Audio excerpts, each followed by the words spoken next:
Hi అండి. అందరికీ నమస్కారం. Welcome to my channel. ఈ వీడియోలో ఏపీ ప్రభుత్వ ఉద్యోగులకు, పెన్షనర్లకు 16.38% డీఏ మంజూరు. దీనికి సంబంధించిన పూర్తి వివరాలు వీడియోలో తెలుసుకుందాము. వీడియో అయితే ఎక్కడ గాని స్కిప్ చేయకుండా ఎండ్ వరకు చూసేయండి. అప్పుడే ఇన్ఫర్మేషన్ పూర్తిగా అర్థమవుతుంది. అలాగే వీడియో చూస్తున్న ప్రతి ఒక్కరు వీడియోకి లైక్ చేయండి ఫ్రెండ్స్. ఈ వీడియోని తోటి ఉద్యోగ, పెన్షనర్ మిత్రులతో అయితే షేర్ చేయండి. కొత్తగా మన ఛానల్ చూస్తున్నవారు ఇంకా ఎవరైనా సబ్స్క్రైబ్ చేసుకోకుంటే వెంటనే మన ఛానల్‌ని సబ్స్క్రైబ్ చేసుకోండి.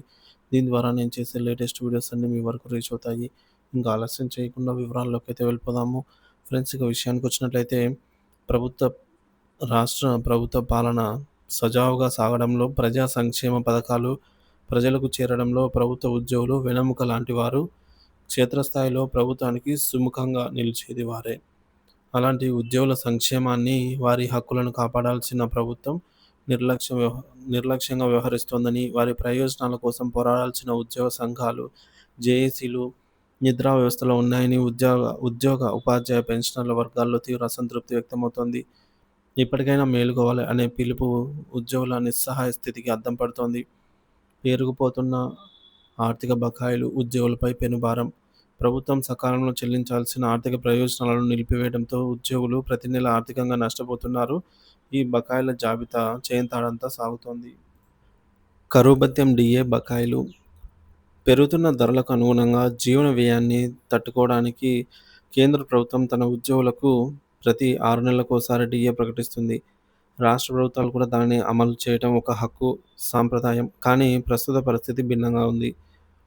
మనకు జూలై 2023 సంబంధించి డీఏ 3.64%, జనవరి 2024కు సంబంధించి 3.64%, జనవరి 2024 జూలై 2024కు సంబంధించి 2.73, జనవరి 2025కు సంబంధించి ఈ విధంగా స్క్రీన్ పైన చూడొచ్చు. మొత్తం టోటల్‌గా పెండింగ్‌లో ఉన్న డీఏ 16.38% రావాల్సి ఉంది.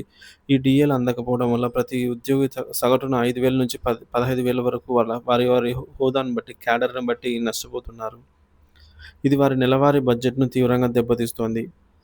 ఇక పే రివిజన్ కమిషన్ పీఆర్‌సీ ప్రతి 5 ఏళ్లకోసారి జీత సవరణ జరగాలి. కానీ పీఆర్‌సీ గడువు ముగిసినా దానిపై ప్రభుత్వం స్పష్టత ఇవ్వకపోవడం వల్ల ఉద్యోగులలో తీవ్ర ఆందోళనకు కారణమవుతోంది. ఇది వారి దీర్ఘకాలిక ఆర్థిక ప్రయోజనాలపై గొడ్డలి పెట్టు. ఉద్యోగి సొంత డబ్బుకు గ్యారంటీ లేదు. జీపీఎఫ్ఆర్, ఏపీజీఎల్ఐ అత్యవసర పరిస్థితుల్లో ఆదుకుంటుందని ఉద్యోగి తన జీతం నుంచి దాచుకున్న జీపీఎఫ్, ఏపీజీఎల్ఐ సొమ్మును విత్‌డ్రా చేసుకోవడానికి దరఖాస్తు చేస్తే సంవత్సరమైనా డబ్బులు చేతికి రాని దయనీయ పరిస్థితి. తన సొంత డబ్బు కోసం ఉద్యోగి కోర్టు మెట్టెక్కాల్సిన దుస్థితి ఏర్పడింది. ఇక గాలిలో దీపంలా ఉద్యోగుల సంక్షేమం.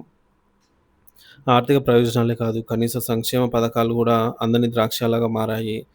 హెల్త్ కార్డులు. అత్యవసర వైద్యం కోసం ప్రైవేటు ఆసుపత్రులకు వెళ్ళే ప్రభుత్వం నుండి బిల్లులు రావటం లేదని చెప్పి నెట్వర్క్ హాస్పిటల్స్ హెల్త్ కార్డులను తిరస్కరిస్తున్నాయి.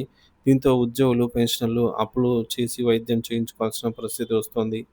పెన్షన్ కమ్యుటేషన్ దోపిడీ. వాస్తవానికి 11-12 సంవత్సరాల్లో రికవరీ అవ్వాల్సిన కమ్యుటేషన్ మొత్తాన్ని 15 ఏళ్ల పాటు వసూలు చేస్తూ వయోవృద్ధులైన పెన్షనర్లను ప్రభుత్వం ఆర్థికంగా దోచుకుంటోందని అయితే వారు ఆవేదన వ్యక్తం చేస్తున్నారు. దీనిపై న్యాయం కోసం వారు కోర్టుల చుట్టూ తిరగాల్సి రావడం విచారకరము. మూడోది ప్రభుత్వానికి ఉద్యోగులు సంధిస్తున్న సూటి ప్రశ్నలు. వివక్ష ఎందుకు? రాజకీయ నాయకులకు పదవులు, నామినేటెడ్ పోస్టులు పంచడంలో ఉన్నటువంటి శ్రద్ధ రాష్ట్రానికి సేవ చేస్తున్న ఉద్యోగుల హక్కుల విషయంలో ఎందుకు లేదు? ప్రజాప్రభుత్వంలో ఉద్యోగులు భాగం కాదా అనైతే ప్రశ్నిస్తున్నారు. ఎలా బతకాలి? మార్కెట్‌లో నిత్యావసర ధరలు మండిపోతున్నాయి. వెల్లుల్లి 400, ఉల్లిపాయలు 60, ఈ విధంగా కోడిగుడ్డు ఒక్కోటి రూ. 6, అంతకంటే ఎక్కువ ఉండదు. ఇలా ప్రతిది సామాన్యుడికి భారంగా మారింది. జీతాలు పెరగక, డీఏలు రాక ఉద్యోగి ఎలా కుటుంబాన్ని పోషించాలి అనైతే ప్రశ్నిస్తున్నారు.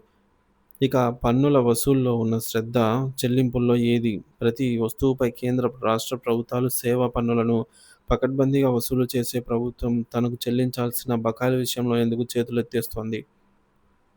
కేంద్రంతో పోలిక. కేంద్ర ప్రభుత్వం తన ఉద్యోగులకు బకాయిలు లేకుండా ఎప్పటికప్పుడు డీఏలు చెల్లిస్తుంటే రాష్ట్ర ప్రభుత్వం ఎందుకు విస్మరిస్తోంది? చరిత్రలో ఏ ప్రభుత్వమైనా ఇన్ని డీఏలు పెండింగ్ పెట్టిన దాఖలాలు ఉన్నాయా అనైతే ప్రశ్నిస్తున్నారు. ఉద్యోగ సంఘాల మౌనం. నాయకత్వంపై ప్రశ్నలు. ఉద్యోగుల హక్కుల కోసం గళం విప్పాల్సిన ఉద్యోగ, ఉపాధ్యాయ సంఘాలు, జేఏసీలు ఎందుకు మౌనంగా ఉన్నాయి? వారి నిశ్శబ్దం ఎవరి ప్రయోజనాల కోసం? హక్కుగా పొందాల్సిన డీఏల కోసం కూడా ఉద్యోగులు రోడ్డెక్కి పోరాటాలు చేయాలా?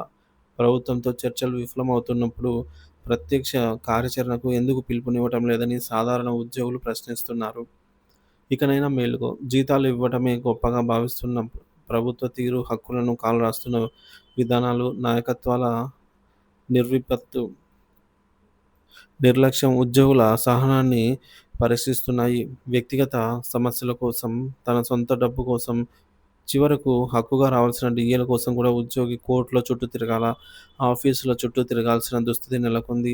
ఈ నిర్లక్ష్యం ఇలాగే కొనసాగితే భవిష్యత్తులో జీతాలకే ఎసరు వచ్చే ప్రమాదం ఉందని ఉద్యోగులు భయపడుతున్నారు. ప్రభుత్వ ఉద్యోగి, పెన్షనర్ ఇకనైనా మేలుకో, సంఘటితంగా నీ హక్కుల కోసం పోరాడు అని చెప్పేసి ఈ విధంగా ఉద్యోగులైతే